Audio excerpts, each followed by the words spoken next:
This is 7 News. Tonight, the big explosion in Perth's hills injures two and starts a bushfire. Hundreds of Perth drivers dumping their cars. And a police mystery with a twist. The firearms our cops can't find. From the studios of 7 Perth, Rick Arden and Susanna Carr with Basil Zampelis and Natalia Cooper.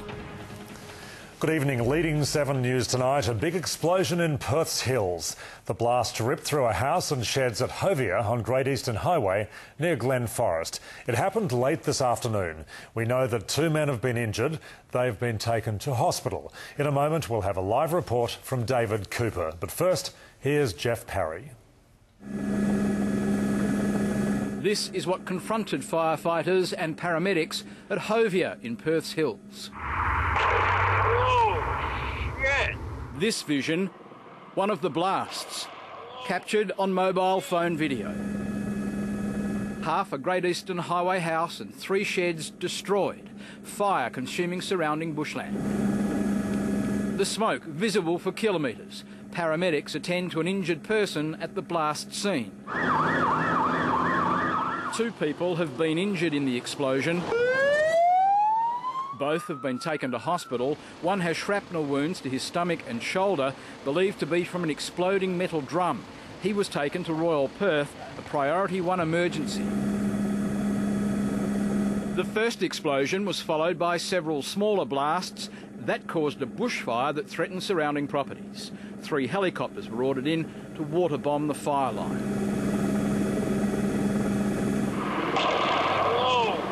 Jeff Parry, 7 News.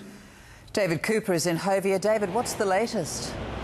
So good evening. Well, the good news for firefighters and other emergency workers here in Hovia and nearby Parkerville is that as we go to air, the blaze is under control. The bad news, however, is that it is far from contained, so potentially it could be a very busy night here in Perth's hills.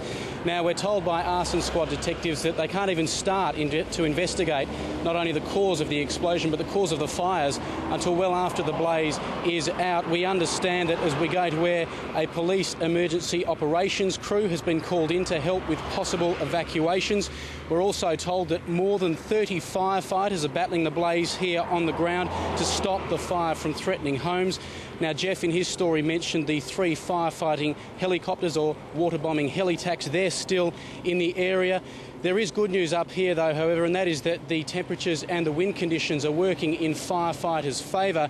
The real challenge for them at the moment is that they're battling spot fires on several fronts. Those spot fires are moving in a northeasterly direction through Woolloomooloo Regional Park. So as we go to air, the best advice to residents or business owners in this area is to close all doors and windows, turn off evaporative air conditioners and basically prepare to leave if there's a sudden wind change. For now, however, that's all from Perth's hills. It's back to you in the studio, Rick. Thanks, David. Hundreds of Perth drivers are abandoning cars impounded by police. Holding yards are now bursting at the seams as cars are seized from unlicensed drivers and hoons. Grant Taylor reports. Confiscating cars is now such a big business. The problem is where to keep them all. This Kewdale holding yard opened just a few weeks ago. It's almost full. More than 5,600 cars have been seized since new unlicensed driver laws came in last July.